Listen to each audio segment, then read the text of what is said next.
Hello everyone, I'm Dan Smith. I'm the developer behind the Spectrum Retreat. Today I'm going to show you a little bit of the opening sequence of the game and explain some of the things that are going on. So the Spectrum Retreat is a first-person puzzle game set in the near future. You awake in the Penrose Hotel, not sure of why you're there, how you got there, or how you're going to get out.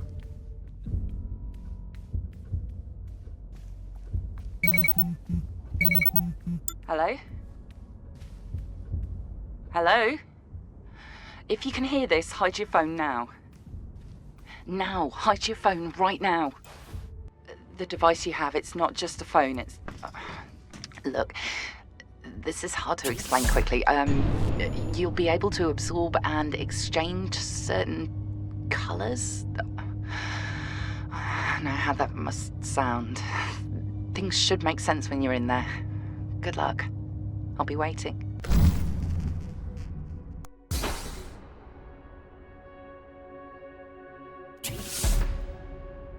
So the Spectrum Retreat is all about colour. The core mechanic of the game is about swapping colours with the cubes you see in the environment.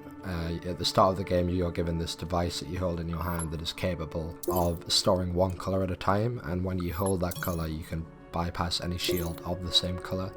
It's a very simple, intuitive mechanic, but as we go on we add more mechanics in, we use them in more interesting ways, and the difficulty slowly ramps up as the game progresses.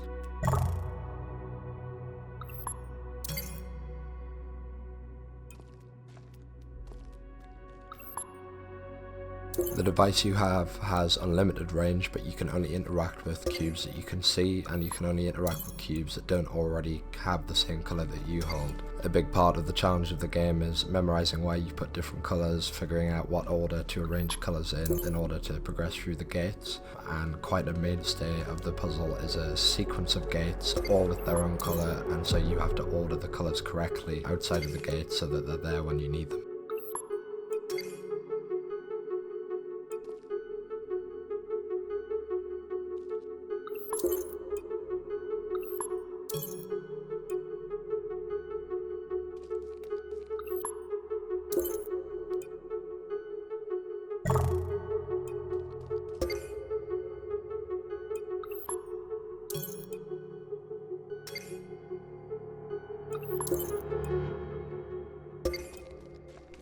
At the end of every puzzle you'll reach one of these pods that will take you to the next one. Once you've solved all the puzzles on any given floor in the hotel, you will unlock access to the next one as your device downloads the credentials to access it.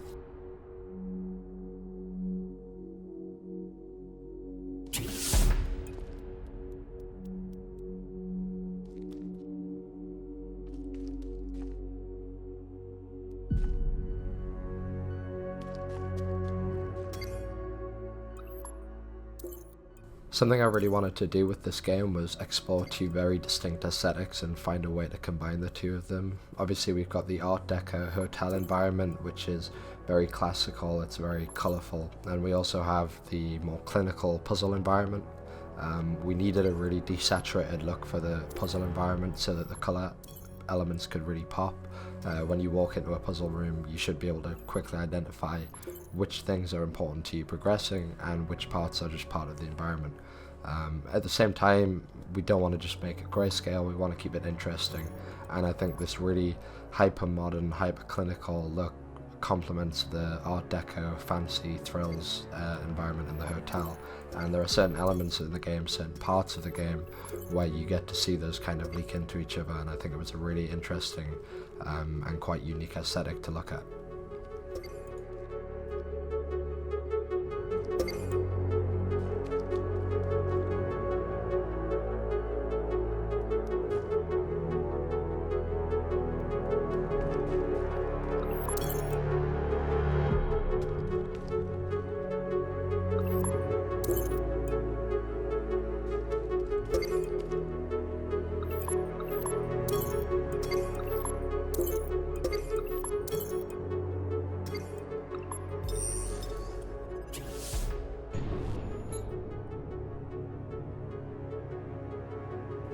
Something else I wanted to explore with this game was having quite a unique gameplay and narrative structure. The way the narrative is structured in comparison to the gameplay, with respect to the gameplay, is quite unique in that we don't have just chaining puzzles. Obviously, a lot of puzzle games, you just do one puzzle after another and then eventually the game ends. What we do have is somewhat of a hub world in the hotel that links all the puzzles together, but it's more than just a hub world. It's also a gameplay space, and it's also a very involved space as far as the narrative is concerned, and it's almost like playing two different games when you're in them. But your progress in the puzzles unlocks areas in the hotel, and your progress in the hotel will give you access to new puzzles. So it's this kind of relationship between the two types of gameplay that's really important. As I mentioned before, progressing through the puzzles eventually will unlock new floors and new areas of the hotel, which is going to be essential. But at the same time, you're not going to be able to get to these new puzzles until you solve puzzles that exist within the environment of the hotel that are very different to the colour puzzles that we see here. So it's two very different styles of gameplay, but I think it provides quite a nice relief from just constant puzzle solving that can be quite intensive and quite headache inducing at times if you're finding it really difficult. So it's nice to introduce these kind of changes of pace quite often and let you kind of get really invested into what is a really interesting and involved narrative, and doing that in a way that doesn't disturb the thought process that you go through when you're trying to just solve puzzles.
You have one new message.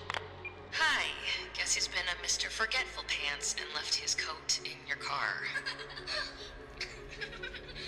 Well, at least he takes after you. I know you're rushed off your feet, but I'm back to back with meetings, so if you could drop his coat off at school, that would be amazing. Love you. Bye.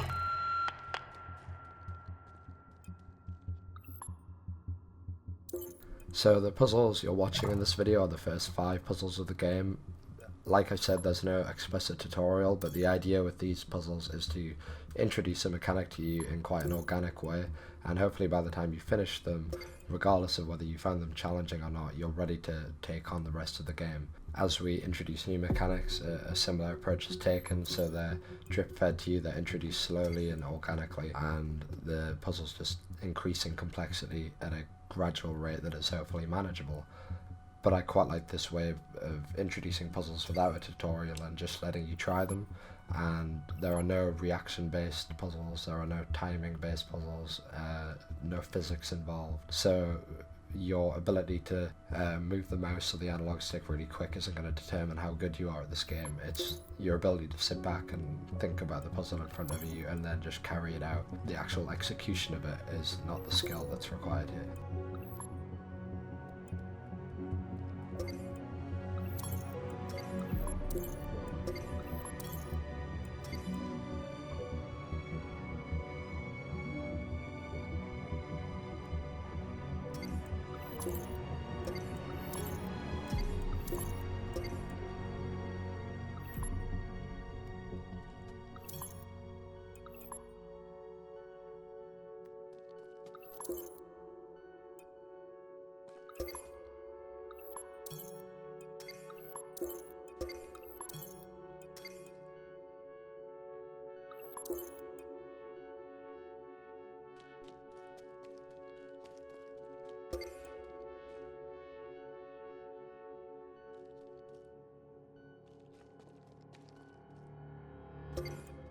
So that's about all we have to show you right now. Thank you for sticking with me. If you do like the look of the Spectrum Retreat, you can pick it up this summer. It's on PC, PlayStation, Xbox and Switch. And if you do play on PC, you can head over to Steam now and wishlist it already. So thanks for watching. I will leave you with one last look at the Penrose Hotel.